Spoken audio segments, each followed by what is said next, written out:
One of the organisations we're involved with is called Igniting Change, where we walk alongside amazing founders like Carla who are trying to solve social justice issues. Maybe I'll just get you to tell us a bit about your background and a little bit about Bridget and what you guys are trying and what you're seeing in the market as the cold, unfortunate reality of the housing crisis that we're facing. So I have been working in homelessness now for almost 20 years. I was working back in the UK and the situation was desperate there. Like I was working in some very depressing homelessness hostels, which were like deeply disrespectful, dangerous and scary places for people to live. And I left there thinking I couldn't be part of that anymore, and then came over here and realized it's actually worse. Like it's actually worse because at least in England that always felt like that was the option. At least you could get into a hostel. Whereas over here, that just wasn't the case. So then I was working in mainstream homelessness organisations for a few years. And then when I was 8 weeks pregnant with my second child, Ted, the amazing Jane from Igniting Change told me that that was the perfect moment to set up my own charity. So I set up Bridget, and Bridget's about to turn 3, and the idea behind it was that we need to do a lot better than we're currently doing, and we're letting people down, and the system is traumatized, and that system re-traumatizes already traumatized people.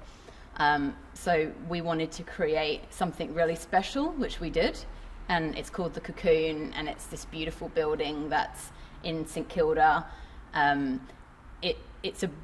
It's a proper home. So our young women, they come to us when they're 17 typically. They're on the cusp of homelessness, or they've been sleeping rough, or have been experiencing homelessness, and they get a fully self-contained apartment, multiple apartments within the same building. We do all kinds of different things that typically family might do, like we teach them how to cook, clean, look after themselves. We teach them about safe relationships and self-respect, and we look at it very holistically because it's so much, addressing homelessness is so much more than just putting roofs over heads. And I think that there's a very strong focus with government at the moment of like trying to build out of the problem, and we obviously can't build fast enough, but also that doesn't address the issues for people who have very complex needs that need a lot of extra support. Totally, and I've been down to that site obviously myself and seen the amazing work you guys do and how it's changing people's lives, and I think I've got so much admiration for what you guys do. It's incredible. And part of the reason I wanted to have you come and share your insights is I know you've done a bloody amazing job of getting, like, rustling up the property industry to kind of get behind you guys a bit. And yeah. We'd obviously had interactions through Igniting Change, but then when we saw a request come through from one of our customers asking us to create a video, and it was Mirvac, the development company, for you guys, I was like, yes, Carla, getting in there and talking to people. So do you want to talk a bit about just like how you're engaging with the property development industry in general? Yeah. What are some practical things that people that work either in the prop tech or property general industry can do to kind of help address some of the problems that you're talking about? We can't end homelessness unless we have everyone coming to the table. So that's like community, charities, business, like everyone needs to come and be part of this solution. So we've had an incredible amount of support from high-profile corporates to back what we do and support our operational funds. So that's been incredible. But a big part of it, obviously, is we actually do need the bricks and mortar. Like, clearly we can't run our programs without that. And the building that we piloted the Cocoon in, it was mostly derelict. It only had 7 apartments that were renovated, and there was a total of 19 in there. So we had 12 apartments that were sitting vacant because they were unrenovated when we got this incredible demand and all this pressure for our rooms. And so we tried multiple times to get government to fund that renovation, and it's owned by a community housing provider, to give context to the building itself. But the government wasn't interested because it didn't fit within what they wanted to fund, which was new builds. They didn't want to fund renovations, which seemed very perplexing to me, that you wouldn't do the easier thing first. But anyway, so then we engaged the incredible organisation Housing All Australians that are trying to bring the kind of the corporate and building and construction industry into the being part of the solution. And they helped us to pull together this incredible amount of like people and organisations that would be part of the renovation that's currently happening as we speak at the Cocoon. So it's a $1.8 million renovation, and nearly all of it's going to be pro bono. So it's a mixture of like product, so like Kogan donating all of the TVs, and Dulux donating the paint, and an architect firm doing all of that, and like it's been kind of pieced together, and we've kind of built out this incredible crew that actually feel really passionately. So I think that one of the things that I found to be quite astonishing is that everybody that's involved in the project says to me, thank you so much for this opportunity. And I think that's how I feel about it. Mind-boggling to me, because they're giving me hundreds of thousands of dollars of pro bono support or products, and then they're thanking me. But I think that part of that is, I think there's an increasing sense of desperation in the community about the homelessness problem. Like, I feel devastated every time I walk past someone in the street who's sleeping rough, and I think, how can I still be so impacted by this when I've been exposed to it for so many years, but it never stops upsetting me?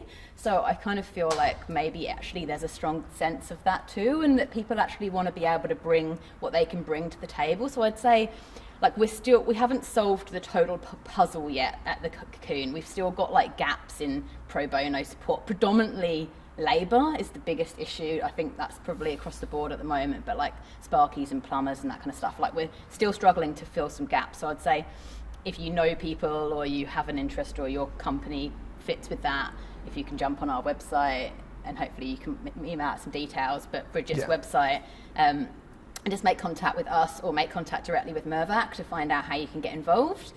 And then the next piece for us is, how do we actually scale? Like, how do we take what we've learned and this incredible pilot that we know so high impact and is changing the lives of these incredible young women, and then how do we scale that? So like, we're dreaming really big at Bridget now. Like, we're thinking we want to buy cocoons, and we don't want to stop in Victoria. Like, we want cocoons all across Australia in the coming years, but we need significant investment to be able to do that. So so there's a multitude of different things that people can do, but what I'm starting to see a little bit more happening is companies finding creative ways to engage their customers at checkout to donate $10 to a cause. So that's one thing that you guys could think about, or more like aspirational progressive companies actually donating a percentage of profit to organisations like Bridget. So I feel like that would be a really exciting thing for more companies to percolate. I like it. And do you want to shed a bit of light about kind of the link between domestic violence and homelessness, and some of the, who are the people that are experiencing homelessness right now, and what causes it? Yeah, so we know that that domestic violence, like you say, is one of the key drivers of homelessness. And like, just to give like some actual real life something to this conversation, that I used to have a role for a few years. I worked at the crisis centre in St Kilda, where you just basically sit and answer the phone all day, every day, and you get to start to hear like, what are the problems, why are people experiencing homelessness, and like, where are all of the major issues that are happening. And we were basically told to say, if somebody phoned up and said that they were experiencing violence and that they weren't safe and they needed to leave, that we were pretty much meant to kind of tell them the way that the system is. Like, this is so desperate. Like, you could end up on the street, really review where you're at. Like, kind of basically, how bad is it?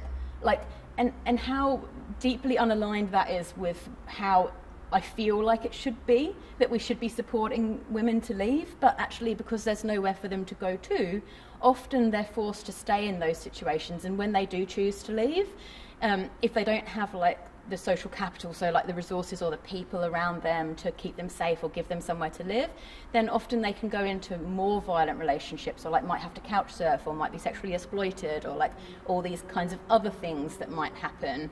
And then the other factors are often just the affordability crisis. So like the fact that we've got this cost of living crisis on top of a family violence crisis, on top of a housing crisis. So it's like all of these things coming together at the same time and exploding, that people, like, I've got friends that can't find rentals. And like, I think that's really astonishing, and something that I'm increasingly seeing is, okay, people who have a heroin dependency, you know, that they've been blacklisted, like the people that I would typically support, it's kind of not surprising in lots of ways that they're struggling, particularly in the private rental market. But to see more and more and more people struggling, people that are actually on decent wages and have got rental histories, to see them struggling is really painting a very concerning picture, I think, of where we're at right now, which I think is like, you know, you guys are part of that. There's a solution coming from you guys, I guess, around that, like just increasing supply of housing and more building and that kind of stuff. I mean, we've got a pretty small part to play in it, but I think like, it's such a complicated issue because, you know, the replacement stock, the price of a new apartment is costing more to build than the price of an existing apartment, and that is like a fundamental problem in terms of the lack of incentives that developers have to build new property.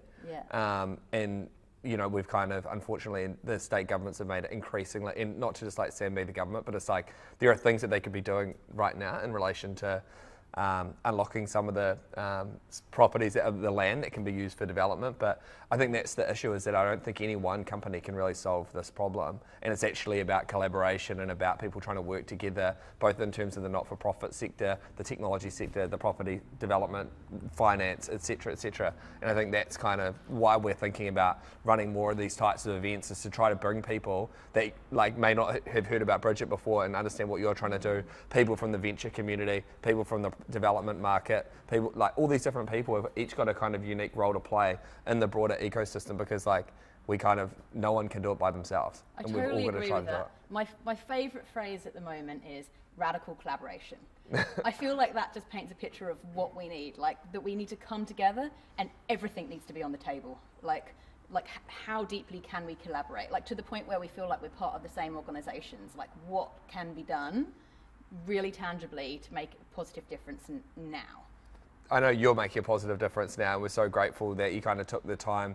We were able to shake the tin as well and raise $4,000 to say thank you for coming and talking to this group of people tonight and for appearing on film. So you're a bloody legend. Thanks to the Hive and to Tractor as well, getting in behind it. We appreciate it from you guys. So Thank you. Mate.